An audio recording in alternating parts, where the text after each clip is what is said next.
Here we go! Woo. Hey guys, welcome to episode 59 of CMD Towers, Brews, and Builds. I'm Mr. Commodore 5, and my fellow host once challenged the champion of Lambolt for their crown, Big Tuck. Oh, I like it. We'll be talking about that later. I also want to give a quick shout out to all the people out there. We're talking to our... And I realize that we can't really ruin anything in this intro because people have to click on the thing to start the episode. So there's no need to be coy about it. So I want to talk a little bit about hello advisors and advisees. Hashtag greasy. Just throwing it out there. Hashtag greasy. I've had a pretty good week. I went and got a new tattoo today, which is pretty rad, and MTG slightly based, which we'll get into on the Twitterverse at some point. And then I had a date last night at our old pal Rock Creek Brewing. So that worked out. And so it went well? I would assume it went terrible. Why? Because their beer's too good? No, I'm doing great. But Mr. Combo, I gotta say, man, are you okay? Are you all right? Have you been sleeping?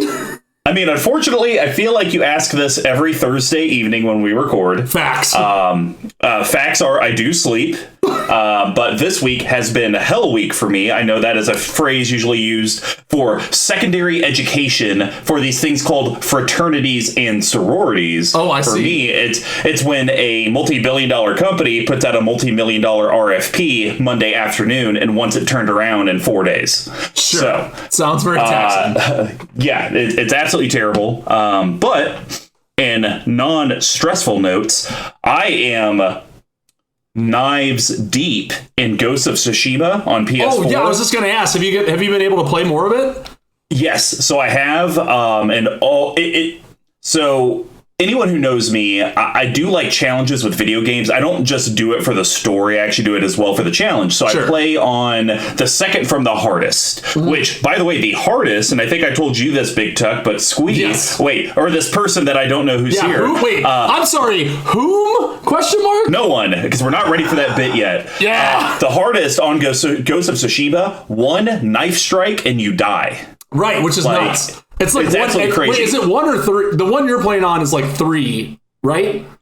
Well, my health bar keeps getting up, so now it takes like 5 spear stabs, and I'll die. Okay, but when I last saw you, you were at like 3, right? Oh yeah. It was quick death. And so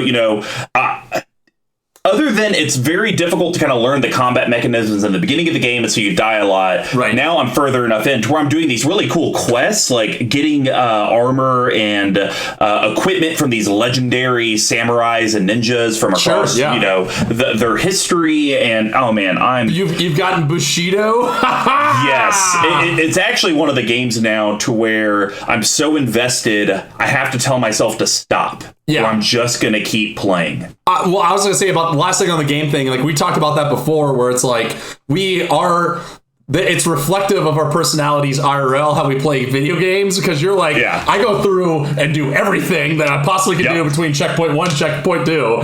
And I'm like, I only do the things that are required and try to breeze through it as fast as possible to move on to the next thing, which is what a lot of people would say about a lot of aspects of my life. But anyways, beyond that, what's happening? How's your first week as an engaged person? I'm guessing you haven't noticed a single thing that's different because you've lived with your fiance for so long. That would be accurate. About the only thing that has changed is we had to take her ring in to get sized down, so that way it wouldn't spin around so much, and they had to send it off. And so now all she's been saying for the last 4 or 5 days, I'll be like, "Good morning, fiance," and she'll like flash her hand and be like, "I don't see a ring on here." You gotta put a ring on it. And it's just like, great. Wait, I hear something in the distance. What? Sounds like a creepy breathing. I know, right? Have you been hacked by Slender Man? Who is this? This is Squee. I've been creeping in the proverbial corner over here, staring at you guys, just paying attention to the cast. Big fan of the show. It's just Squee. I thought we were getting hacked by the Slender Man. Boom, boom, boom, boom. The Slender Man. Ooh, that sounds like a weird Nick Cage movie. Slender Man's for sure. It is a movie. Yeah. It's not good. Yeah, no, it's bad. And sorry to derail you, Squee. Movie? It is not. It's like a crappy horror movie. Nick Cage had the wits to stay away from that. Which is shocking. Well, I call for a remake of the movie I've never seen already, just as long as Nick Cage is in it. So I watched this Nick Cage. I went on a movie bender this weekend, and I watched this movie called Next with Nick Cage in it, where he can see 3 minutes into the future. I actually like that movie. First off, it's horrendous. But there's one scene, and I'm gonna act it out for you two who can see this, where he can see 3 minutes in the future. So effectively, he can dodge bullets, and some sniper has him dialed in on the scope, and you hear like the bam, and it cuts to him in the scope, and he literally just goes like to dodge it. It looks so bad. So anyways, I'm glad that we haven't been hacked by Russia. Squee, how's it going? Oh, you don't know that yet. I've been on the phone with Russia all week. What? You traitor! Traitor! I gotta hack our view counts here. We gotta make ourselves look good. Oh, that's true. It's only number 5. Great we got point. a ways to go, you know. Now that can be a reverse bit because we're doing this out of order. Oh, but all the things aside, I'm doing pretty good. Just hanging out here at the house. Sure. Working, drinking beer. Nothing much new. The story, man. That sounds like the American dream. Yeah. Well, working, drinking beer. And I hate this phrase. I just hate it, but guess I'm living the dream then. I thought you were going to say it's a good day to die hard. Yeah. Living the dream, synergy, all that corporate bullshit. Love it. Well, if you guys want to know more ways to support our dreams and all the content we put out, you should head over to our sponsor, level1gameshop.com, and they sell all the Magic accessories, tabletop stuff that you need. They also do have an amazing TCG player store with very great pricing. And of course, this is now coming out too late, so I won't even mention the cool Zendikar Rising bundle that we found out about, because you guys won't be able to buy it. Are they not selling it anymore? Well, no, because we record this a week in advance, and pre-releases this weekend. Oh, I said continue. Exo factum. Dargans. But they do provide us with the sweet giveaways each month, so you guys should definitely hook them up. If you guys would like to actually help us out financially, head over to our Patreon, patreon.com/CMDTower. We have 4 different pledge levels, and rewards vary from just getting access into the Discord to even getting your own sweet set of swag. But when you join, you get a shout out, and we're going to do a better job and actually announce this nonsense when people actually join. Matthew Hopkins. Hop. Are you related to Anthony Hopkins? Or are you related to Anthony Grainkins? Wow. God. Dad joke. Now, if you guys can't, join our monthly Patreon to kind of help contribute, but you do want to get some of that sweet swag that we give away for joining our patron community, head over to cmdtower.com/merch. We do have everything on there, from the Squeeze Coin to the Big Tuck Monarch to even that sweet stitched thick playmat, which we even sent some of those out to content creators that have code on Brews and Builds and MTG Action 4 News, and I've gotten a lot of messages from all of them being like, where did you get this? This is like the best mat I've ever felt, so definitely you guys should go get one. But if you guys can't help us out financially, just share the content you're watching and listening to, because every little bit of interaction from the collective does help. And of course, Pink Royal, let it be royal. Whoa! Wow. What a pull! What a drop. Mr. Comer, you're getting out of control on these quick thinking on your feet, man. Have you been taking improv classes? I have not, but I do like to watch Whose Line Is It Anyway? Oh, great show. And of course, stay tuned till the end so you guys can get details on how you can win that Zendikar Rising Fat Pack from Level 1 Game. So Brews and Builds is our deck tech series. Since we conquered the path to 32, we have moved on to the endless themes that EDH can bring us. Each month will be a new theme, and we correlate how these decks are constructed similar to how a beer is brewed. So we broke it down into 4 different categories. The first one's rampant set in your board state. That's grains. Yes, and grains are the foundation of every beer. They include both base malts and specialty malts, usually in about a 60-40 ratio. This helps with the color, the taste, and most importantly, the alcohol content of the beer. Decks always need ways to grow, stabilize, and ramp into your bigger threats. And just like a grain profile, they're usually a mix of staples and specialty cards. And then the next is going to be, how does your board actually interact with all of your opponents? We call that hops. And hops give the beer its patented bitterness and herbal floral flavors. They grow in a variety of strands and help distinguish subcategories like IPAs. Our hop choices help clear and interact with the board so your deck can do what it actually wants. And then, of course, my favorite section, how does your deck actually close out win? Which, surprisingly, you think with this deck you know the win con, but then there's all these secret spicy ones. Indeed. We call this yeast. And yeast are living microorganisms that eat the sugar from the grain and poop out alcohol CO2 and CO2. It adds the alcohol content and the carbonation. Without yeast, you'd be drinking flat sugar water. And without yeast cards, your deck wouldn't meet the goal of actually winning the game. And then we have some shenanigans. These could be pet cards, kind of fringe synergies that are in the deck that you just kind of want in there, but maybe they don't really fit in one of the other three categories. And this deck has a lot of that. We call that spice. And not every beer has them, but spices and other additives help separate a normal stock beer from a specialty one. It could be the pepper that turns a stout into a jalapeno stout, or the addition of hops that turn an IPA into a double IPA. Not every deck has something that makes it pop, but if it does, this is where we talk about it. And then to seal off the episode, we have a bottle capping. These are going to be Big Tux and I's cuts and recommendations to the deck that are under $5, under $50, and a no-budget recommendation. Only restriction is we can't talk about mana-only lands. So, without further ado, let's get brewing.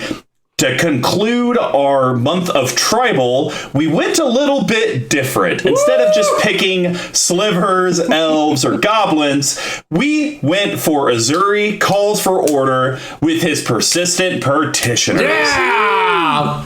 Huge fan. This is my Persistent Petitioner deck with Ezuri Claw of Progress. So Big Tuck, why don't you read off what Ezuri is and does, and I'll kind of give how he became the head of my Petitioner deck. So Ezuri Claw of Progress is 2 colors and Simic, that's green-blue, for a 3/3 legendary creature elf warrior. It's a mythic. It's sitting around $11, which is kind of nuts. Wow. Whenever a creature with power 2 or less enters the battlefield under your control, you get an experience counter. At the beginning of combat on your turn, put X 1/1 counters on another target creature you control, where X is the number of experience counters you have. Now, Mr. Combo, I gotta ask you, can you tell me what the power and toughness, and also read off the card that there are 30 of in this deck? Sure. So Persistent Petitioners, guys, if you're not familiar, is a colorless blue creature human advisor. It's a 1/3, which is why Ezuri is the commander. And you can pay a colorless and tap. Target player puts the top card of their library into their graveyard. Well, that doesn't sound very good now, does it? Here's where it wrecks. Tap 4 untapped advisors. Doesn't even have to be petitioners, just advisors. Right. You control. Target player puts the top 12 cards of their library into their graveyard. A deck can have any number of cards named Persistent Petitioners. So, when I saw this card come out, I wanted to have 30 foil copies, which I do. Took forever to put together. And then B, I was trying to figure out exactly what commander I would do. Sure. And I basically settled on Ezuri because it filled my need for Simic. Mm-hmm. It's, even though I am a combo player, I didn't want to just build the same combo Simic deck that everyone else has. Right. So this kind of gave it a little different flavor. And I kind of looked at it with Ezuri to where all the petitioners that are come in, and I'm going to be getting experience counters. I think we've talked about experience counters on Brews and Builds before. They're impossible to get rid of. And so, no matter how many times you get rid of Ezuri, as long as they have mana to cast him, he's going to come out and, hey, that's 4 counters, 7 counters, whatever. Yeah. And it's an enter the battlefield effect as well, which will kind of feed into some yeast cards. So the deck to me, though, is not one of my favorites to play. It feels like it plays very slow. Right. And a lot of turns, it's play a petitioner, pass. Right. Play 2 petitioners, pass. Play 3 petitioners, I now have no cards in hand. So I'll be interested to see in the bottle capping how we are going to maybe make this deck a little bit more fun to play in the mid game, because right now it's like, it's cool early, because as soon as you play that first petitioner, everyone's like, oh my god, it's a petitioner! And then it's fun late game if you actually have 12 petitioners and you just start milling people. But in that middle game, it's super struggle bus. Mm-hmm. So have you ever heard of something called a flashbulb event? I've heard of a flash mob event. Well, so a flash, that's actually pretty good. And there could be a mob of advisors, if you will, which makes it even better. So a flashbulb event is something like in our generation, 9/11, in previous generations would be like JFK getting assassinated, where people remember where they're at and what they're doing very distinctly. And I will tell you that I can tell you exactly what I was doing when you sent me the deck tech for this. I was driving home from the Zona Rosa AMC, and you were like, I'm building a new deck. It's in Simic. It has 30 creatures with the same name. And I was like baffled. I don't even think you gave me Simic, but I was like, I have no idea where you're going with this. I think you sent me an image of the petitioners and that was it. And I was like, I was reading because I was laughing so hard. So, 2 points on this deck. One of my favorites of yours. Good on you for doing something a little different and outside of your wheelhouse. Number 2, well, actually 3 things. Number 2, this falls, the reason why I think it falls into your not fun categories is very similar to themes that we have seen throughout your decks, which we'll get into in the bottle capping. And then third, we have set a new record of 38 hops in a deck, which is very interesting because I have in my hand here a Rock Creek Brewing American IPA brewed with Citra, Simcoe, and Idaho 7 hops. So very fitting that we have the Hop Boy with the Hop Boys. Bring in the Rock Creek Brewing.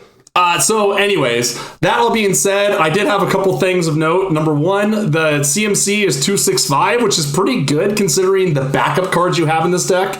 Very low, and I think it helps so that there's 32 drops. Right. And then second, so that's my tip of the hat, if you will. And then I have a wag of the finger because if you look at this mana distribution, it's interesting to say the least. Looks like you could use, another quarter blue, which is ironic because you tried to advise me last week on my crappy Dargon. Did it advise me? Crappy Dargon mana base, and you have 2 colors in this one. So point to that. The reason, because I am slightly tilted to blue over green in my actual mana access. The reason I don't go more into the blue is I actually need access to green for some of my backup win cons. I need it for my commander. I need it for all my ramp. And if I don't get the green mana, enough green mana that I need, I'm just kind of screwed. And then it's literally petition or pass instead of doing something else. And second point, I just remembered when my world crashed, and this deck actually went from top 12 decks I own, like that I want to play, to the bottom. Oh. Can I wager? I remember specifically. You know exactly when it was, but I am going to highlight the actual day. Oh. This was your wallet? This was your trade binder? This was your hopes and dreams? July 8th, 2019 is when my world crashed with this deck because I had Paradox Engine in there. A great day in Magic history. But the thing is Paradox Engine in this deck was not a oppressive time suck card. It was purely, because the advisors can have summoning sickness and still tap 4 of them to mill. Right. So at that point, it's like, cast, mill, they untap, and then I could do this rigmarole with another Yeast card to where, in theory, I could win on the spot. But Sheldon and them had to ruin my life. Yeah. So here we are. All right. Well, and then, of course, we got to get back into the habit of this. The deck's coming in at a cool $700 to $900. Granted, Gaia's Cradle is showing for $350 of that. So I think, and then take also, that with a grain of salt. You also have to factor in that you have 30 copies of Petitioners at $3 a piece. So that's additional what, $90? Yeah. On top of it. So I think there's not that super many expensive cards in here, so I think if you wanted to build something like this, you could do it at a more reasonable budget. Yep, I would completely agree. All right, without further ado, let's get brewing in here. I'm going to start it off with the ramp and grain section. Which there are 11 of. 11 of. I doubt you picked this one, though. So one of the things, and I kind of alluded to it, is to where I may have 3 petitioners in hand, and it's just like, cool, I could play them, but then I have no hand. I have nothing to do. So this card allows me to recycle cards from my hand on the top of the library and get other cards. Really? 3, 2, 1. Scroll Rack! Woo! It's 2 colorless artifact from Tempest. Okay. 1, tap. Choose any number of cards in your hand and set those cards aside. Put an equal number of cards from the top of your library into your hand. Then put the cards set aside this way on top of your library in any order. $58. So that's... So what I was going to say is, Scroll Rack is an amazing card. Yes. If you could afford to have it in every deck, great. The reason I'm calling it out is specifically for you have 30 of the same card in your deck. Sometimes you don't want that card right then. Yes. So to be able to take 4 or 5 petitioners you may have in hand and get 5 legitimate cards is huge. Yes, I agree with that 100%. And I think the other thing too, which this deck doesn't play a lot into, is that if you do get stuck like that, you can always mill yourself, right? Where you're like, yep. You scroll. So like, I don't know if this ever happened, but I'm sure it's not that far off, where you like, okay, I'm going to scroll rack. I'm going to put away 3 petitioners. 3 petitioners back on top. So then you can always be like, okay, I can mill 4, get them out, maybe figure out some sort of rigmarole to get them back, which we'll be talking about later. Yeah. So I do, it does make a lot of sense in this deck because you do have, even though it's at a somewhat disadvantage to you, you do have 30 sources of top deck manipulation in one semblance or another. I'd agree with that. I wish this card wasn't $58, but is this a part of Magic history? I think it is. No, it's not. It's just been printed a handful of times, but it is on this the list. Kill me now, Gavin Voorhee. All right. Well, what's your second grain card? Okay, so this is another card similar to the rack that we just talked about, where it is absurdly expensive and should be less. It's also an artifact that I'm not sure we've talked about, or maybe we talked about last week. I have no idea. We should probably get better at this, but you can hear this card coming from a while away. Oh my gosh. 3, 2, 1. Herald's Horn. It's 3 colorless for an artifact that's uncommon for $13. Mr. Combo, take it away. As it ETBs, choose a creature type, which in theory, you could pick humans, but you're probably picking advisors. Yes, or you can always pick hominids. Let's not forget. That is a legal Magic the Gathering option. Creature spells you cast of the chosen type cost 1 less to cast. So basically, my petitioners now just cost blue, which is nuts. That's ridiculous. Yeah. At the beginning of your upkeep, look at the top card of your library. If it's a creature card with the chosen type, you may reveal it and put it into your hand. And actually, kind of looking at the deck, I probably would actually pick human. I do have other humans in the deck. Oh, that's a good point. Yeah, so that would actually be extremely helpul. But you certainly are. I agree. This card should not be $13. This should not be $13. Right. Way too expensive. I think the reason why is because, and we've talked about this has kind of been a recurring theme of the month, where there's just cards that you're like, oh yeah, this would be really good in a tribal deck, right? That you kind of have if you want it to get to the point where it's a little more efficient. I think like Herald's Horn, Urza's Incubator, these sort of cards that we talked about, the reason why they are so expensive is because tribes are really popular in Commander, right? And if you look at this on the nose of it, I don't really think it's that great. Like, I think it's fine. It's fine. It's like card draw once and you're the percentage guy, but like in this deck it's much higher. But if you're running a normal tribal deck with like 25 creatures and only 20 of them share the same tribe, you're drawing a card, like 30% of the, like less than 30% of the time, maybe? Probably. So yeah, it's a weird one. This to me should be like a $5 uncommon. I mean, if it was 10 or less, fine. But the fact that we're like at 13 and it's probably only going to go up in price unless this gets printed in Commander Legends, which maybe, who knows? Who's to say? Who's to say? So yeah, I think you hit everything on the head. It's a great card for this deck because once again, when you have 30 of legitimately the exact same thing, anything that can deal with that thing, you're just getting the multiplied effect of. So yeah, completely agree with that. All right. Well, my last one is a repeatable draw effect. Because it gets shuffled back into the library. Oh, phew. Thank God. Have we ever done 3 for 3? I don't think so. It's usually the most is 2. I don't think so off memory. I think the only time we've done the max out is when we had a guest on, and there's been times where all 3 of us guessed the same 2, but we've never gone 3 for 3, which we are not right now. Go right ahead. Blue Sun Zenith. Yeah! So, X triple blue, it's an instant rare. Target player draws X cards. Shuffle Blue Sun Zenith into its owner's library. The origin query will wait. We must ensure we survive to return to it. PDU Veldecan Ordinaire? Yeah. Ordinar? Yeah, all right. Ordinar, I think you're right. Yeah. Well done. Look at that. Ordin not going to work here. Bam! Yeah! Yes! So the reason I'm highlighting this card is it actually does a few different things in the deck. One thing, it can get me out of situations to where, all right, I got 3 Petitioners in hand and I got 6 mana. I could spend it, or I could just pretend like I have interaction and then draw 3 cards and it gets shuffled back in.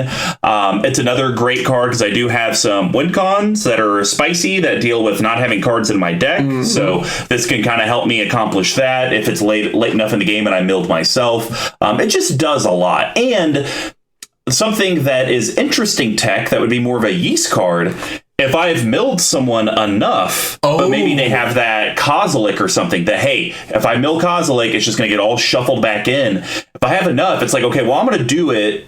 And then, okay, how many cards do you have left in your deck? Okay, Blue Sun Zenith, draw out your deck. Now Kozilek's in your hand, and I can go ahead and you'll just die and upkeep. So it does some different spicy things within the deck, but I primarily use it just as a draw engine. Yeah, and again, like you're going to be there's a way where you can kind of start churning through your own deck as well, like we talked about. So this going back into the deck as opposed to into the graveyard really makes it worth it, and it's also it's like 2 and change, which is probably about right because there's so many decks that can abuse it. So, anyways. Well, the crazy thing, though, is we're talking about a $2.39 card where it's like so many decks can abuse it. And we're like, I don't know. I mean, I guess we're fine at that price. Yet cards like Herald's Horn is $13. I think probably more people run Blue Sun Zenith than they do Herald's Horn. Yeah, and to your point, like Blue Sun Zenith plays into like a million infinite combo decks, 2 of which we've talked about on this very podcast. That's right. And the last thing I just thought of, I've never done this, I need to. It works very well with Scroll Rack, to where if you've Scroll Racked and it's like, God, I just have Petitioners, go ahead and cast your Blue Sun, draw all those Petitioners, and then you can just pay 1, cycle them out, and get to more cards. Right. So, yeah, check. All right. Well, what is your remaining grain? So I don't know. I am not sure if we talked about this before, but I think this is like a more budget-friendly and arguably better Miraris Wake, depending on the deck. So we were talking about Zendikar Resurgent. So 5 colorless green for an enchantment. It's a rare, about $4. Whenever you tap a land for mana, add 1 mana to your mana pool of any type that land can produce. But more importantly, whenever you cast a creature spell, draw a card. And and that's why I think that I prefer Zendikar Resurgent for 2 reasons. Number 1, well, the reason why it's cheaper is because it's almost double the cost of Miraris Wake. Yeah. But I think in decks that need Zendikar, that need that extra mana, the draw card ability is going to be a lot more relevant than +1/+1, right? So especially in this deck, if you can get this out early, your Petitioners are going to come down more quickly, more often, and cheaper, and then you can keep drawing into them and maybe push yourself even closer to that end thing that may or may not get into. So, yeah, so I agree with you on the Miraris Wake to Zendikar Resurgent, but I think this is just the different philosophies in Magic. Yes. Zendikar Resurgent is your battle cruiser deck. I agree with Slow that. play, big mana. I actually think the draw card is better than the +1/+1, which is probably why it costs 2 more than Miraris Wake. Right. But Miraris Wake is for that more streamlined, I'm trying to pop off as quick as I can. And that sounds kind of weird considering Miraris Wake that's usually in like creature decks because of the +1/+1. Usually creature decks aren't trying to like pop off with big dudes, but that's kind of what Miraris Wake leans to. It's 2 less mana. Maybe I can get it out turn 3 if I ramp correctly, and then I'm just off to the races. But I do agree. If I'm playing a mid-late to long game, I would rather have a Zendikar Resurgent than a Miraris Wake. Totally agree. And I think a lot of people, if you're playing like a color like Selesnya, where you need the creature ramp and you need the draw cards, you'll just run both of them. But I don't know if we talked about Zendikar Resurgent, so I just wanted to bring it out while we could. Cool. Well, that's going to wrap up the grains. Now we're going to head over to the hop profile. Big Tuck, we got 38 options. Yeah, we do. In reality, we have 8. So let's get this out of the way. So what I'm talking about is an enchantment. Like there's other ones in the hops package. And this one has 2 blue. We are talking about Memory Erosion. So colorless blue enchantment. It's a rare coming in for $2.31. Whenever an opponent casts a spell, which is critical, that player puts the top 2 cards of his or her library into his or her graveyard. It would now be their library, their graveyard. Actually, just say that player mills too. The filigree... Oh no, what have I done? The filigree texts do not compel you to act in accordance with their... Precepts, yeah. They only specify the consequences should you fail. Lotus of the Aether's Swarm. So this is one of my favorite mill cards that's ever been printed because again, really, I love it because again, it's like it comes down and everyone's like, okay, whatever, I don't care, 2 cards, whatever, right? So you're gonna at least get a cycle through at least, and normally this is for me when I played it, it just kind of sits there, and then eventually people start realizing like, wait a minute. I've milled like 18 cards off this one card that's been sitting here since like turn 2. And it's you mean like Alter the Brood? Which is shockingly not in here, question mark? Record scratch? So the other thing I like about it too is that it's an opponent, right? So you're never going to be targeted for it. And for no one, so we've talked about before how there's certain cards that are going to discourage people from actually casting spells or like playing the game. And I think this one, the barrier for entry of it is so low, they're just going to lose value every single turn. They're always going to be waiting for another thing to blow up, potentially, unless you're Sir Nathan, who blows this up every time I cast it immediately and tricks everyone else into it. And that's why I like this. 3 mana, you're going to get the value out of it for sure. Yeah, so I think he said a lot of great things. Obviously, it's in here because it's a mill card. Sure. I'm going to be honest, though. I was I'm not, but I was planning on cutting it. Really? And maybe even classifying it as a spice. Interesting. Because to me, the opponent casts a spell. There's some games where literally we're in our pod and people are playing 1 spell a turn.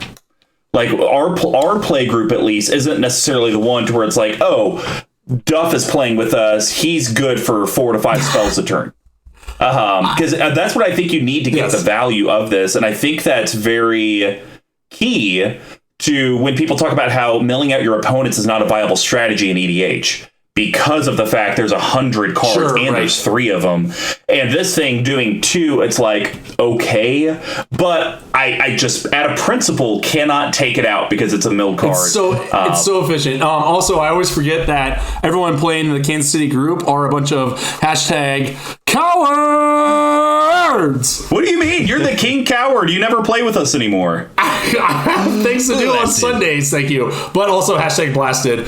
I'm glad you're keeping it in. It's one of my faves. Pass priority.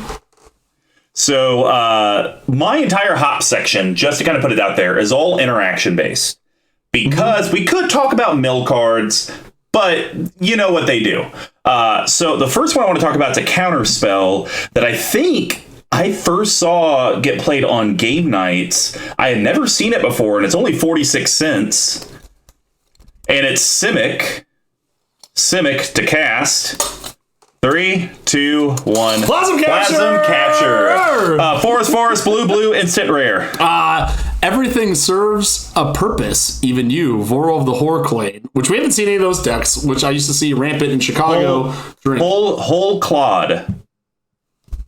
Clade. Voral of the whole Clade. It sounded like you said the Horcade. Yeah, I heard Horcade also. Man, let me tell you guys. It's an instant counter target spell. At the beginning of your next pre-combat main phase, add X mana and any combination of colors to your mana pool, where X is that spell's converted mana cost.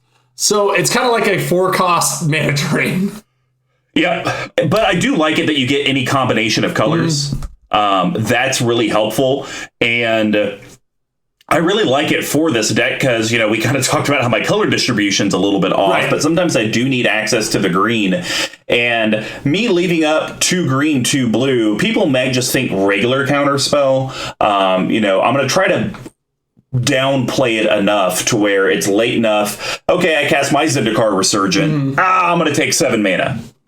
Completely agree. And on top of that, this is, I think, whether a conscious building decision or not, I think you've done a really good job of like limiting the amount of counter spells that you have in the deck. So you're not just like boom counter, boom counter, boom counter, boom counter. Like people are like, oh, what's he going to do with that 2 open mana? I don't know, probably play a Petitioner. Here we go, right? Like, or like, what's he going to do with 4 mana? Nothing. He can't do any, I can't do a lot of interaction. So play around it, right? Especially on the heels after you playing 16 Petitioners in a row. So you know what's kind of funny? The more we talk about this deck, the more it kind of reminds me from an opponent's viewpoint of my Brutaclad deck. To where it's other turns and people are like, I mean, what's he really going to do? Right. He probably just wants to activate a couple Petitioners. Or in Brutaclad, it's like, what's he going to do? He's playing a permanent tribal deck. Yes. So that's kind of interesting that a couple of the decks that I've tried to go outside the box with, it's very non-interactive for my opponents caring what I'm doing on their turns. And again, you're like, okay, Petitioner. But until the times I've played against this deck, as soon as someone gets hit for 13, then it's like World War III. Everything's off. The gloves are coming off. Now we have a problem. Now we got to fix it. Yeah, people get very butthurt when I mill them for 12. Facts. So. All right. Well, what is your last hop card? All right. So this one is another enchantment dealing with mill. And I like this one because I like to study under the tutelage of Randy Tutelage. We're talking about our old pal Sphinx's tutelage. So 2 color and a blue for an enchantment. That's an uncommon coming in just under $2. Whenever you draw a card, target opponent puts the top 2 cards of his or her library into his or her graveyard, aka mill 2.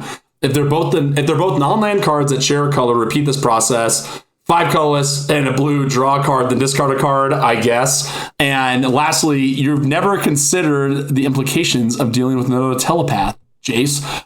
I am a stand for this card. Do you have a lot of ways to draw cards in this deck? No. However, I still think this card's awesome. So there will be someone at the table who's playing a 1 or 2 color deck that is going to feel the wrath of this card. I've seen it every time it gets cast. It's just a matter of time until you pull it out. And again, for me, it's kind of like it's similar to memory erosion.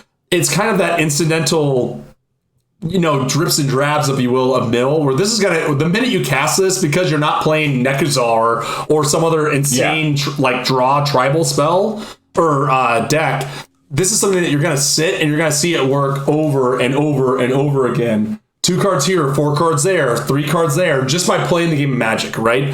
And if you're in a huge pinch, which I can't imagine you've ever been in, and I run this in more decks than you, I'm not sure I've ever even activated the second ability, or even better, remembered it's on the card.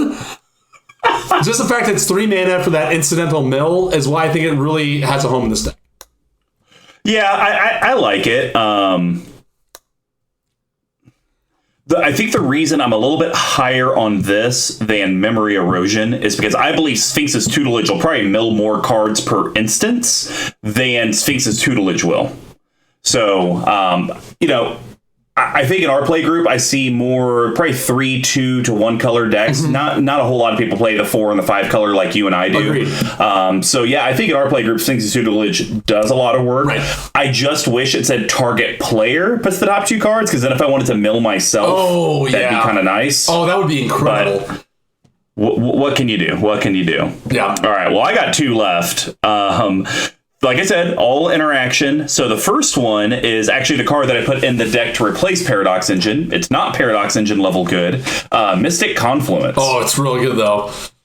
So 3 colorless, blue, instant. And I believe this is a Judge promo for like $10. Mm-hmm. Very cheap.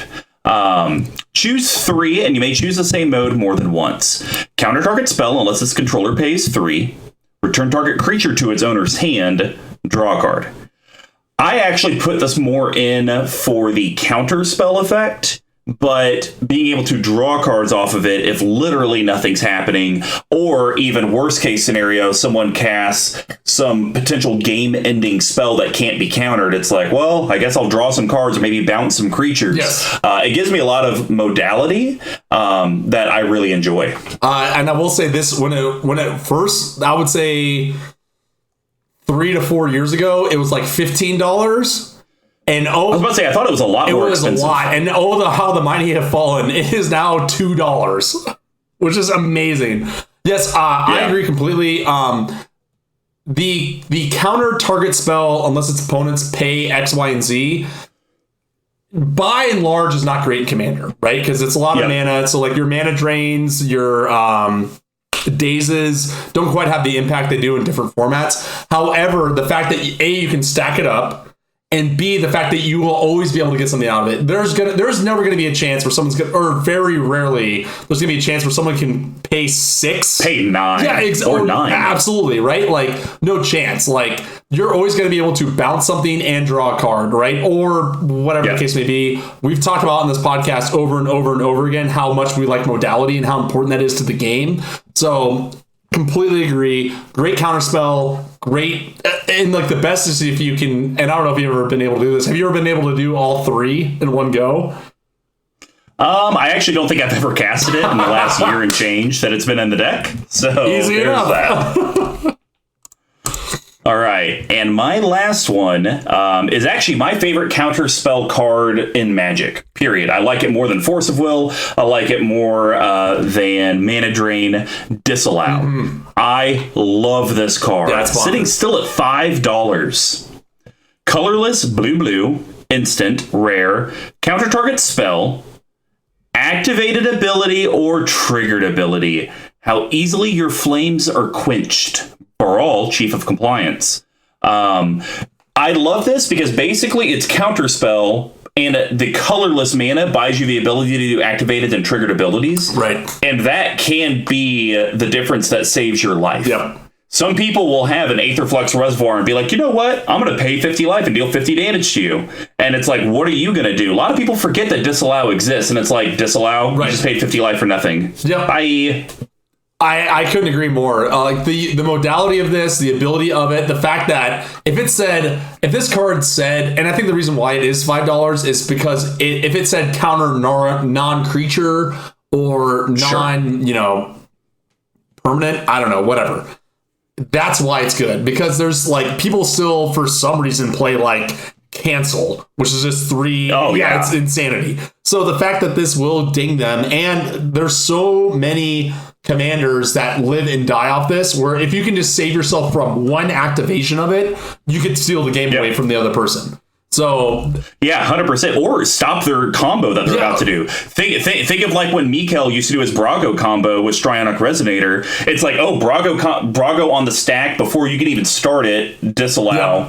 Saved us. And I think this one, I think this is played in other formats, like as a one of, and I think that's why it's expensive. Similar, but I think it's similar in tune to a card that got printed originally in the same set, Heroic Intervention. It's just so good. It's always going to be like a $5 card. Yeah, that's fair. All right. Well, I think that's going to wrap up the hot profile. Now we're going to head over to the Yeast Package, and I'll start this off. We got 7 options.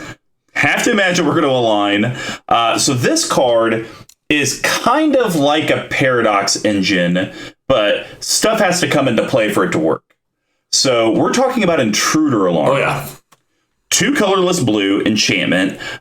Creatures don't untap during their controller's untap steps. Whenever a creature comes into play, untap all creatures. 1 footstep among many is silent. 1 footstep alone is deafening.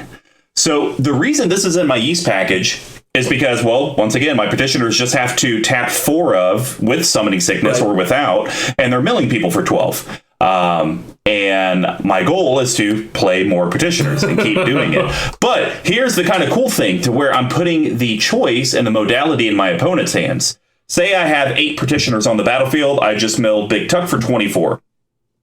Moves to his untap phase. He doesn't untap his creatures, but he's probably playing some sort of combat-centric deck, because those are the kind of decks he likes to play. He likes to live in the red zone. Yeah. And he now has to make a decision.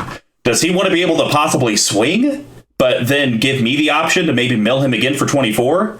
Or is he just going to say pass the turn and hopefully someone else has an enchantment removal spell and he doesn't advance his board state at all? It is an amazing card for this deck because it really puts your opponents in a bind. Completely agree. So one thing I like about this card in this deck is that it's a little sweaty in the fact that normally when you see an intruder alarm, it's some part of some rigmarole infinite combo. But in this deck, it makes perfect sense because there's a really good chance that you're going to be able to cast your petitioners for a blue and at worst case 2 blue, right? Where it's just kind of nuts. You don't really need to untap them. Oh, yeah. And I think that's why this really works in here. I know you were really excited to put this in here because I think you and I had talked a while ago before you built this deck about how much you like this card and how interesting you think it is, but you just couldn't figure out where it goes. I think this is the perfect deck for it, right? Where it's like, this is not some sort of insane combo deck. It's not some sort of insane mid-range or early win deck. This is a card where you're just going to get the value out of it the second you cast it. Because guess what? You have the ability to get more petitioners in hand and cast them and go off to the races.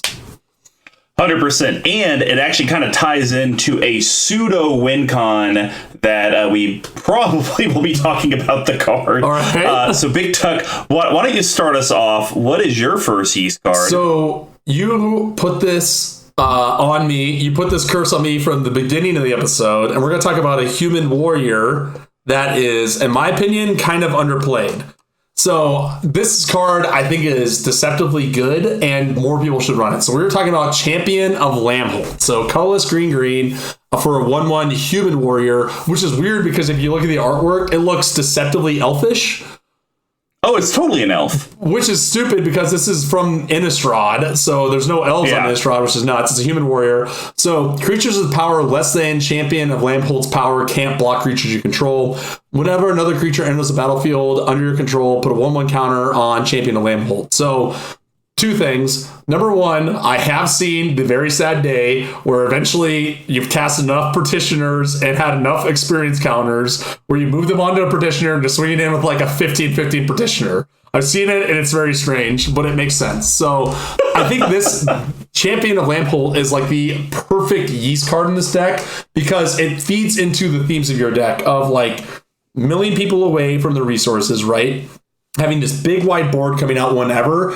And normally people say you need to cast Champion of Lambholt early to get the value. But that... No, sir. Right, exactly. And I think that's why it's great because the fact that your creatures cost 2 as opposed to like, let's say, Relentless Rats that cost 3 or whatever. So the reason comparative to other tribals where they're running out a lot of the same cards in these colors, the fact that you can do this even late game, like it's not hard for you to play this turn 5 and then the next turn play 6 petitioners, right? Champion Lambholt's humongous, and then that swings into the red zone and you can leave all your petitioners out 2 mil away. Well, you've kind of even missed the bigger piece of Champion of Lambholt where you can play it at any point in the game. Right. My commander. Beginning of combat, I put all the +1/+1 counters on Champion of Lambholt, and boom, now no one can block any of my creatures because it's a 13/13 or whatever. Right. And Champion of Lambholt comes in as a 1/1, so that even feeds the +1, the experience counters for Ezuri. But yeah, you hit everything on the head. I mean, look, it's not intimidating to be swung at with 21 threes or 15 threes. I get it. But throughout the game, I'm going to be drips and drabbing. And this is kind of the way, sometimes people with +1/+1 counter decks, they want to go tall. So it's like, I'm trying to consolidate my counters onto one creature because maybe it has flying or it has trample. And I want to make this one guy just as beefy as possible. The way that I actually play the petitioners with whether it's Ezuri or other abilities is I actually spread the kind of counters around. So that way they all can be collectively 3, 4, 5, 6-ish. So it's more of this, what do we call it? Fluffy. It's more of that fluffy power size opposed to going tall or going wide. Exactly. And so, then Champion of Lambholt's at 18/18. Well, that sucks because you're going to take 18, but then you're going to get smashed with probably 5 or 6 2, 3, 4 power petitioners, which is probably going to knock you out of the game. Exactly. So again, I think it's one of the most underplayed cards in Commander, especially because it's $2. So gotta shout it out while I can. All right, I'm talking about it. It has Ripple. Yep. 3, 2, 1. Thrumming Stone. 5 colorless legendary artifact. It's a rare? Technically, it's rare. Maybe? I forgot it was legendary. Okay. I might have to read the Ripple. Oh, absolutely. All right. Spells you control have Ripple 4. Whenever you play a spell, you may reveal the top 4 cards of your library. You may play any revealed cards with the same name as the spell without paying their mana cost. Put the rest on the bottom of your library. $35. Yeah. No reprints, and because people are idiots, and I hate them, looking at you, comma, Tice, looking at you, comma, Marketing Ross, looking at you, I think, comma, Will? People get obsessed with these insane, like... Well, let's be honest here. People like playing rats, and they have to have this in the deck. Yeah, 100%. And so typically when I land this card, if I have a Petitioner in hand, I can win the game. But here's the issue. This is where the Paradox Engine came in, because you can cast them, and then they untap, so then I can constantly do it. So this actually, with Intruder Alarm, though, does win me the game. So that is a, I guess, 3-card combo. Now, you could say, well, you could whiff, but let's be honest. At that point in the game, I probably have 20 Petitioners left in the deck. There's probably, let's just say 80 cards in the deck. That means 20% of my deck, or 25% of my deck is Petitioners, and it's Ripple. And you probably also have, the likelihood... To your point, you probably also have multiple Petitioners in hand. So you're like, okay, I guess I whiff on that one. Here we go again, right? Yep, exactly. But yeah, having this with Intruder Alarm, it just works out so well because you get to respond to each of the ripple effects to where it's like, oh, I'll tap 4, mill you for 12. This one finally comes down. Oh, tap, mill you for 12. And then you just kind of keep doing this rigmarole and you can win the game on the spot, which this deck, games need to end. Yes. And I think it's a pretty cool way to lose to Thrumming Stone, Intruder Alarm, and 30 Petitioners. Agreed. And I will say, even if you don't win the game, because you can stop whenever you want, right? Like you can stop casting. So I like the fact, and I think this is something that this deck has over Rats, for example, where if you have enough advisors and enough Petitioners, they can all still tap the second they come in, right? So you can almost like not, this can be a I win, or hey, you person who have been targeting me the entire game, you're gonna lose because I can do it right now. Yeah, but yeah, it's a classic. $35. Let's go to it. It's good. Okay, well, Big Tuck, I think you got one left. What is yours? So I think this is the greasiest card in the deck. And it's one that we all know very well, and it's been a while since we talked to it. And I want to give a special shout out to a friend of the show, Tice. Here we are. Oh, God. Alley-oop. Grafted Exoskeleton. Yes, classic in, well, actually in a normal Ezuri deck, that's probably pretty good. But no, we are talking about our old pal, Triumph of the Horde. So 2 colorless green, until end of turn, it's sorcery, uncommon. Until end of turn, creatures you control get +1/+1, gain trample, and infect. Creatures with infect deal damage to creatures in the form of -1/-1 counters, and to players in the form of poison counters. And I'm an idiot because I gave away more than probably 4 of these, and it is now $10. And guess what? Ding dongs out in the collective who got one of these from me, at least. This is never going to be reprinted. So, hello. On the I got 2 of those from you. Thank you very much. Damn it. On the off chance that you actually have to swing in with your Petitioners, eventually you're going to have big enough where this is going to matter. I don't have a whole lot else to say besides the fact that it's the best. It's one of the best cards ever printed in green, and that's it. Well, and it also pairs very well with your other Yeast card, Champion of Lambbolt, because if you make Champion of Lambbolt huge, Champion alone will kill someone with Infect, but then all the other Petitioners, even if they don't have +1 counters on them, hey, they're all 2/4s now, and they can't be blocked. So it's like, okay, I send 5 to you, 5 to you, I win. Completely agree. So Triumph is great. I can't believe it's $10 now. It's like so good, but it's like it's so stupid because it's like it's an uncommon that is getting to the point of like I own a lot of these, and I'm going to look it up just to make myself feel good. But now it's at the point where it's like, I don't want to buy anymore. I'm just going to proxy if I need them, which is a terrible habit. Playtest is needed. Thank you very much. So anyways, I had to bring it up. It's been too long since we talked about it or crafted Exoskeleton. But I will pass the turn after that. You got one more in you. What do you got? I got one more, and it sounds interesting that it's in the Yeast Package, but it's in here similar for Intruder Alarm. We're talking about Seaborne Muse. Oh, yeah. So, 3 colorless green creature spirit. Untap all permanents you control during each other player's untap step, and it's a 2/4. And this is the OG copy. It's still only $9. I thought that would be a little bit pricier. I guess the reprints have driven it down. But the reason it's in here is, once again, I have to be able to tap my petitioners to mill people out. Typically, the way my games go is I have my petitioners, and I just keep them there as blockers. Person previous to me goes to end step, then I mill someone for 12. And that feels fine. I mean, they got to do their thing, but it would feel better if I could mill someone for 12 during each turn for each group of 4. And that's what Seaborne Muse really allows me to do. Because the interesting thing, and I'm surprised you didn't call it out, I only have 1 mana rock in this deck. Which usually that's why you really like a Seaborne Muse. You untap your lands. Your least favorite one. You untap your lands and your artifacts, and you're off to the races being able to do stuff. But really, for me, it's just going to be lands. So I'm going to be untapping 4 to 7 lands when this hits. That's not amazing. So it's really for that petitioner piece, but it does feed into other things, you know. Say if I scroll racked, still didn't get something I wanted, and maybe I went ahead and Kadamas Reach, shuffle the library, we could scroll rack again. It does give you some flexibility, but yeah, I like it there because now I can mill during everyone's turn and still block. I will say something that is also surprising is you didn't go into the command zone. Coming for you, Jimmy. And put some sort of Vildelkin Orrery and or Leyline of Anticipation, a much better card, I will add into the deck. So, but maybe you're thinking about it in the bottle cabin. No, actually, I'm not. Okay, fair enough. And the only reason is because with having 30 petitioners, it kind of limits me on what I'm allowed to cut.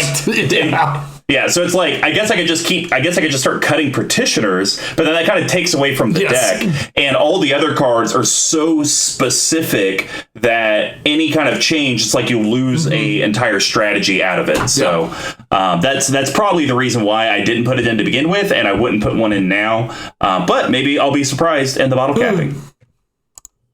Well, that's going to wrap up the Yeast Package. Now we're going to over to the Spice. This one, we actually do have 8, and we each only pick 1, so there's no way we're picking the same ones, right? You would think so. Right, Big Tuck? I don't know.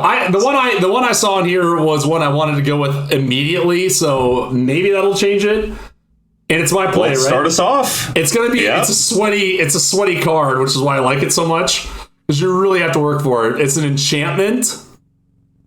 Yeah. Okay. Great. So for those who are wondering behind the scenes, because we have matched so much over the last 3 to 4 weeks, me and Mr. Combo have developed an intricate hand signal methodology to let each other know if we're on the same boat or not. But we were talking about one of my favorite cards of Magic because it is so sweaty. Simic Ascendancy. So colorless or. Great start, Big Tuck. Green and blue. You love this card so much, you just know it off the top of your head. Green and blue for a rare enchantment out of Ravnica Allegiance. It's less than $1. So colorless, blue, green. Put a 1/1 counter on target creature you control. Fine. Whenever 1 or more 1/1 counters are put onto a creature you control, put that many growth counters on Simic Ascendancy. At the beginning of your upkeep, if it has 20 or more growth counters on it, you win the game. So this is a recent card and a recent addition, which I'm very proud of you of, because there have been times I've seen you play this deck where you literally go, okay, Ezuri's out, I cast a Petitioner, I'm going to move a bunch of counters onto a Petitioner, and that's it. So I like the fact that you are playing, because we've talked about off mic how advisors are kind of a weird tribe that can fit into a bunch of different color combinations. So I think this card is really indicative of you like making a point to stay in Simic, to stay in these colors, and make sure that they work as a coherent deck. So I think it's a really great card. I love sweaty alternative win conditions, and this is one of the best ones in the game. Yeah, so here's kind of my thought, and my spice package is very, very much tied to Ezuri. Yes. Oh, great I feel point. you guys know this. The way I like to build decks is top down. I like my commander to be involved to some extent, not just be, well, you got me access to the colors. Mm-hmm. So I wanted ways that Ezuri could really play in, but because of the fact that usually people spot removal Ezuri pretty darn quick. They don't let me get it. You can't really make that part of your core, I'm going to win the game strategy. So the core win the game is mill, but I wanted these other alternative win cons. And Simic Ascendancy, I mean, it doesn't take long. It doesn't take much with Ezuri. I mean, do you also mean that 3 combat phases? They spot removal Ezuri pretty dargon quick? I like it. Call back. And I do like the fact that it's only 2 mana to cast. I think if it was any more than that, it would be like, okay, it's too hard to do this thing. It's not really worth it. There's too many loops. There's 2 mana, very easy. It comes down early, and I think people like a lot of these cards that just say you win the game. When they come down, they're like, I'm not even worried about it, right? And then they might not notice it's at 14 or 15 counters until it's too late. So it's a great card, great addition, love it. What do you got? What do you got for the spice? All right, I got an infinite combo, baby. You know I had to talk about it. Once again, it leverages Ezuri and his counters. It's a very common infinite combo, I believe, in Ezuri Claw of Progress decks. It's what I would refer to as a greasy infinite combo because it takes very little effort to get there. That's right, it does. We're talking about Sage of Hours. Yeah. So, colorless blue, creature, human, wizard. It's a mythic, 1/1, a little under $3. It does have heroic, which never matters in this deck, but whenever you cast a spell that targets Sage of Hours, put a +1/+1 counter on it.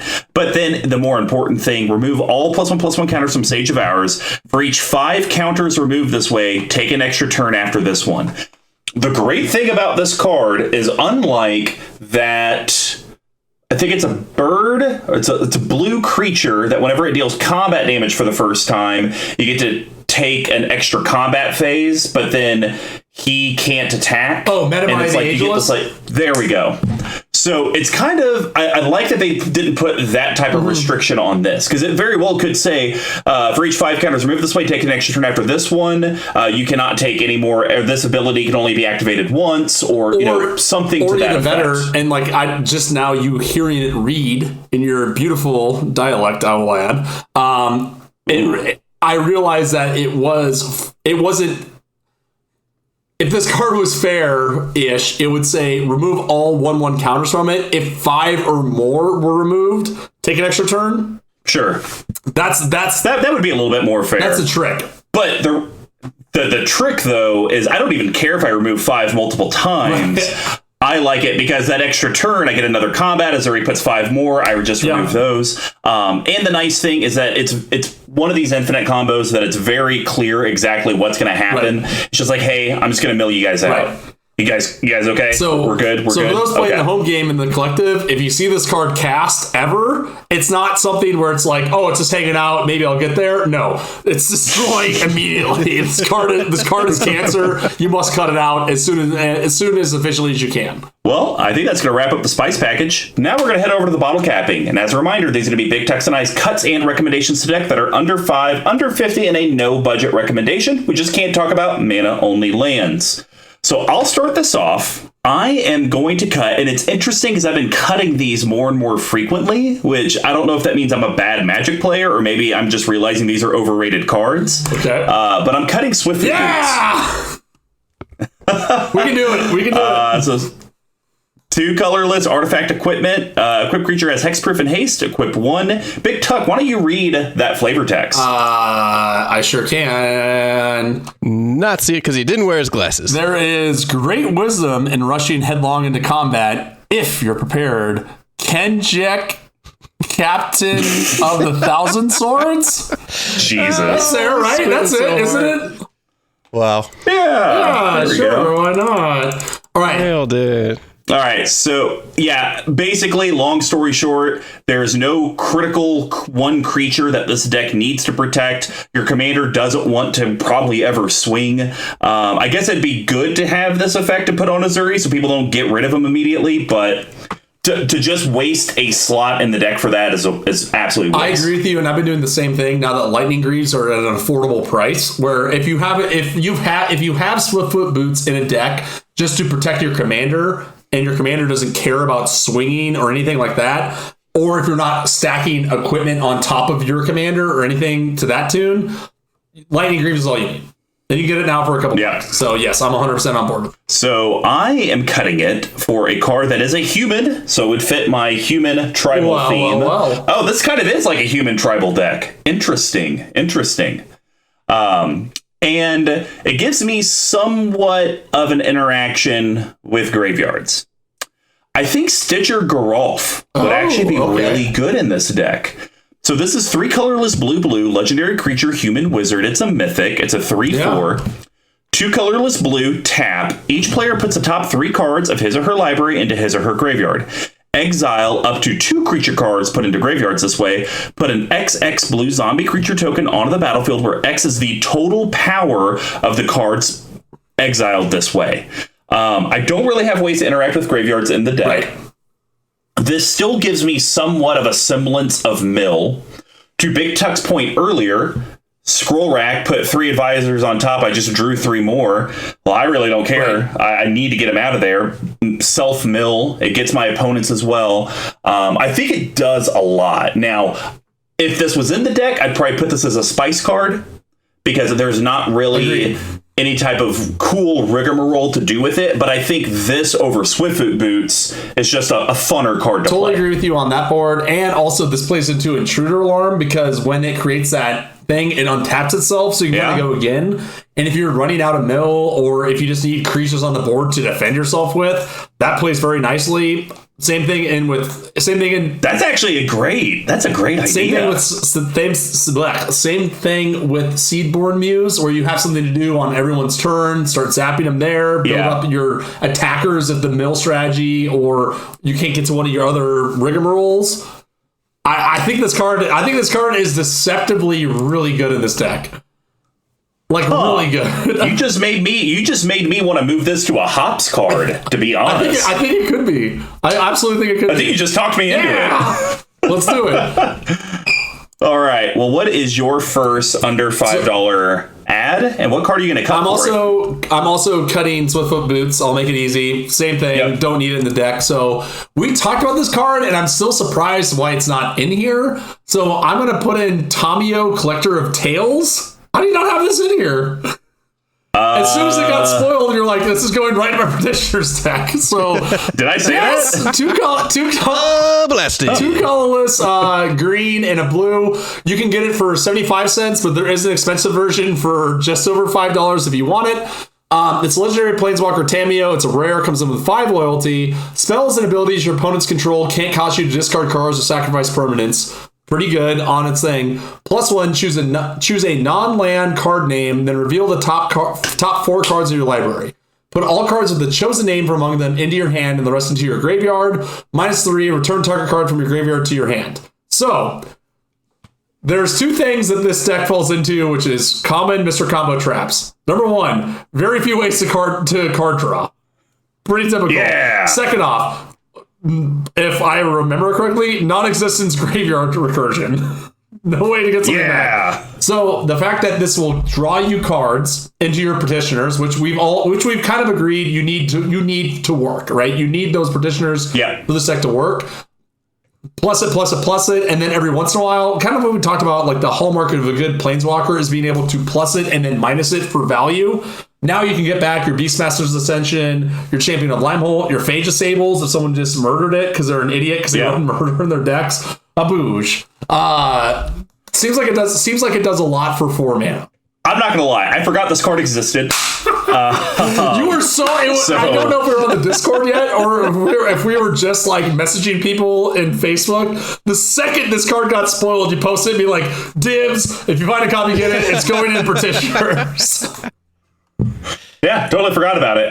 Literally everything you said, I have nothing I can disagree with. The only thing that would suck so much is that if I +1'd and I just bend like my 4 win cons or 4 like spicy cards. Adios, Ensure Alarm, Champion, and Freud Stone. You're like, well, Triumph of the Hordes. There we go. But it just seems like, especially if you compare it to Swiftfoot Boots, a little more mana, but your curve is so low in this deck anyways, you're not even missing anything out with that. And this also pairs very well with Scroll Rack. Exactly. So, if I have 4 Petitioners in hand, let me draw 4, put those there, +1, get those 4 back. Yeah. Yeah. Totally agree. I like it. Good. All right. Under 50. I'm keeping on the train, cutting Lightning Greaves. Oh, okay. All right. Sure. Yeah, I just think, and then now this is to the point that I've said multiple times, if you literally just have one of a card in your EDH deck, get it out. Like, honestly, Soul Ring, I'm halfway tempted to take out of the deck as well, because only having one mana rock, what the hell am I doing? I'd rather put a mana dork in. Something that produces some colors, maybe Incubation Druid. Something like that would probably just be a better choice than Soul Ring. But regardless, Lightning Greaves, 2 colorless artifact equipment, and this isn't even the FNM promo, so I'm going to de-bling the deck. Equip creature has Shroud and Haste, equipped for 0. After lightning struck the cliffs, the ore became iron, the iron became steel, and the steel became Greaves. The lightning never left. Oh, yeah. Oh, that's kind of cool. It's like great flavor text. So, yeah, I don't know. Do you want to make any other comments on why I'm cutting it? I mean, do you disagree? I always, if you have a deck that matters with your commander, I always like to keep a Lightning Greaves or Swiftfoot in, depending on your budget and what cards you have lying around. That being said, this deck doesn't live with its commander, live and die with its commander, so it makes sense. So the card I'm going to add is a card from Jumpstart. Ooh. It is also a human advisor. God, you're doing this one? And yes, but I will not be paying $45 for this card. I'm going to wait for it to drop. Bruvok, the Grand Eloquent. Basically, they printed this and said, hey, you want to build persistent petitioners? Here's your commander. 2 colorless blue, legendary creature, human advisor, mythic. It's a 1/4. And it's quote, and furthermore. So good. And that's the end of the quote. If an opponent would mill 1 or more cards, they mill twice that many cards instead. To mill a card, the player puts the top card of their library into their graveyard. Obviously, this is a slam dunk for this deck. Good. Because then even the pay a colorless tap, target player mills, 1 card, 2 cards? Let me hop back over. 2 cards. 1 card. Yeah. So even that just turns into 2 cards, or tapping 4, they mill 24 cards, or we didn't even get to it, Traumatize, I think they lose. Yeah, exactly. if it's an even number, they just lose the game. So it does a lot, and once again, is Lightning Greaves and Swiftfoot Boots, are these good cards? Yes, but adding in these other cards that are a little bit more fun, a little bit more interactive, and they're going to do more for me, it just seems like a better I agree. I knew you were going to choose this one, so I intentionally didn't. But yes, this is 100%, no questions asked, slam dunk in this deck. Like, easy to cut. You can cut almost anything that's superfluous. Like, arguably, you can cut a petitioner, and then you still have your advisor for it. Oh, if you wanted to. So yeah, like there's not a whole lot to be said. It's insane. It will not be $41 for forever. Wait it out.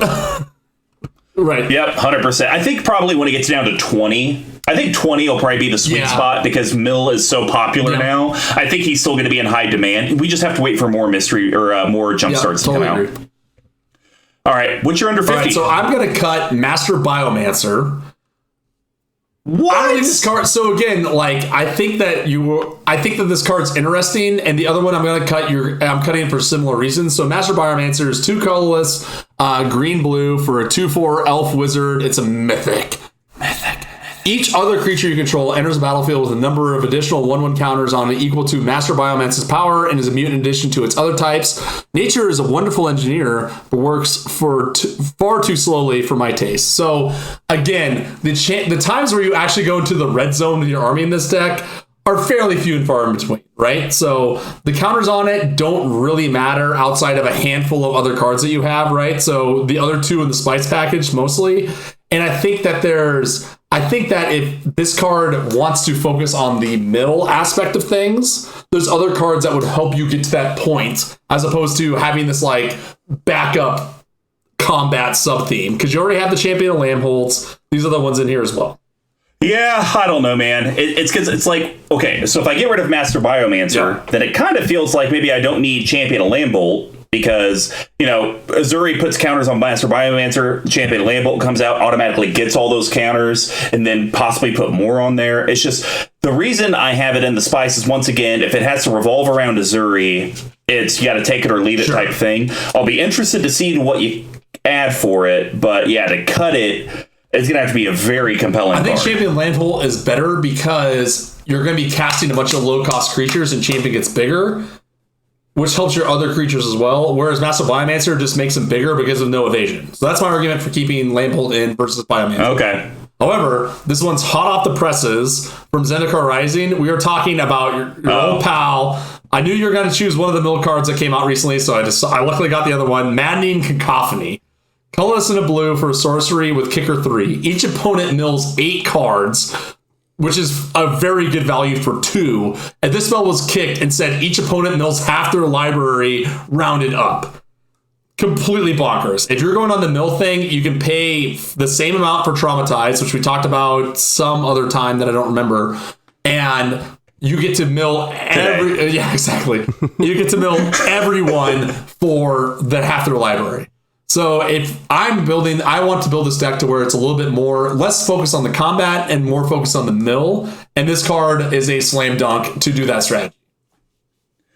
I like the card. I did not choose it because I figured you would choose it. So, yeah, it needs to find a home in the deck. I agree with that. Do I agree that Master Biomancer is the right cut? I don't know. I might have to take a deeper look into some of these other fringe cards. I can tell you, the next card that I'm going to cut, I would probably do it for the Maddening Cacophony, because I don't think I'm going to buy the Bruvok or my personal recommendation card because they're a little pricey.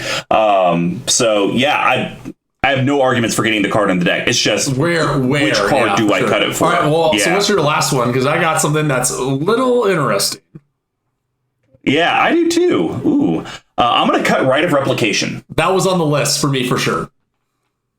So 2 colorless blue sorcery. It's a rare from Zendikar, $4.60, kicker 5. Put a token onto the battlefield that's a copy of target creature. If it was kicked, put 5 of those tokens onto the battlefield instead. So when I built the deck, it was like, oh, cute, a way to get 5 more petitioners for 9 mana, which is actually that's a 1 mana discounted rate from the normal cost. Straight up, yeah. Yes. Right. It's cute, but I don't think the deck needs more petitioners. I think I need more ways to either have them function better, have them interact with the board, or other alternate win cons. So I came up with this card that gives me some modality. Okay. Grindstone. Oh, interesting. Okay. 1 colorless artifact from Tempest. 3 tap, put the top 2 cards of target player's library into that player's graveyard. If both cards share at least 1 color, repeat this process. The cards coming in between $17 and $20. So there's 2 different ways I can use this card. 1, I can do it to an opponent. Obviously, that's the generic one. You know, just like your Sphinx's tutelage, you probably want to pick the person playing 1 or 2 colors. But it does just have to share a color, so even a 3-color deck, you may get lucky, and it could be an Orzhov card and a Golgari card. Sure. Yeah, I'm giving random colors. But here's the other interesting thing for this. I do have a Laboratory Maniac in the deck because I feel like when you do mill, you need a backup win con to mill yourself and win. Grindstoning myself would actually probably get me there. Because you already talked about it. I only have 18 green symbols in the deck, and I got 58 blue symbols. Most likely, I'm going to be hitting a blue card very often. Now, granted, is it going to be exactly those 2? I don't know, but that's where your top and your scroll rack and stuff like that can kind of come into play. So that's kind of my dark horse. It can maybe be bad for an opponent, be good for me. It kind of goes both ways, but I agree on all things, and I'm even more excited because there is a gold bordered version of this that you can get. Oh my god! You're playing right into my trap. Not happening. All right. Well, what are you doing? So what are you cutting? What are you adding? This is a card that I think is in too many decks for the wrong reason. I'm going to cut Coat of Arms. It's way too risky. 5 colorless for an artifact. It's a rare for about $8. Each creature gets +1/+1 for each other creature on the battlefield that shares a type, that shares at least one creature type with it. A banner for Bonds of Blood or Belief. Sure. There is way too many tribes and too many decks that have tribe sub-themes for a deck where you're not going to be living in the red zone for this card to be in my humble opinion. Vampire decks, Goblin decks. Why do you always go to the vampire decks? What do they do to you? Dargon decks, Elemental decks, whatever the case may be, right? So yeah, I'm not really worried about Dargons. There's usually only like 3 Dargons on the battlefield. But there's too many tribal decks where it's too much. There's too many options, and it's terrifying. So this is a card that you did own at one point in your life, and that you, in my opinion, should have held on to, but you disagreed with me. We found this when we were digging through it. Aloran. Yep. 2 colorless, 2 green for an enchantment on the reserve list. Any player may cast creature spells with converted mana cost 3 or less without paying their mana cost, and as though they had flash. It's about $55. Pushing it up. And check this out. I think I got it for like 40. I think I sold it for 45. But you could have kept it. 50-ish. I'm saying you should. I think you should have held on to this. So mostly because of the flavor text. Squee, bounce up and down. I see a horsey and a piggy, and if you don't shut up, hiss Miri, a cat, you'll see a kidney and a spleeny. Pretty good. So here's my thing. That was really confusing, by the way, because you said squee, bounce up and down. I was like, am I supposed to move? I'm in your brain, Squee. So I don't even see Squee in the artwork. No, he's not in it. The artwork's also horrible. But that's fine. It's way too busy. So here's my thing, right? The reason why this is, in my opinion, better than Coat of Arms is because a lot of these same decks that we just talked about that would benefit from Coat of Arms, even if you look at like Gorblins, they all benefit from having like mass tokens with Coat of Arms, right? And a lot of them, a la vampires, Dargons, and even goblins, a lot of the ways they generate their things cost way more than 3, right? Dargons are expensive. Vampires are expensive. Goblins, there's a lot of spells that create goblins, but there's not a ton of like backbreaking goblin spells that cost 3 or under. So the fact that this gives you the ability to cast advisors at instant speed and cast them for free is going to put you way ahead of anyone else, especially if we talk about having a handful of petitioners and just being able to wait till the end of turn when everyone else is tapped it out, dump them out, tap them all in mill, and then you're off to the races again. So here's the thing. You think Coat of Arms is risky. This is way riskier than Coat of Arms. It's way riskier. It's way riskier. But again, as we talked about in our play group, people aren't playing tribes, but they're playing big, dumb creature tribes. I don't know. Because, I mean, the fact that, like, boom... Man, I just thought Reclamation Sage. Now you can play that at instant speed, maybe blow up my Simic Ascendancy. That's the reason I got rid of the card. I feel like Aloran is a win now card. You play it, you have to win that turn, and you have to have ways to interact with your opponent or make it to where they can't do stuff on your turn.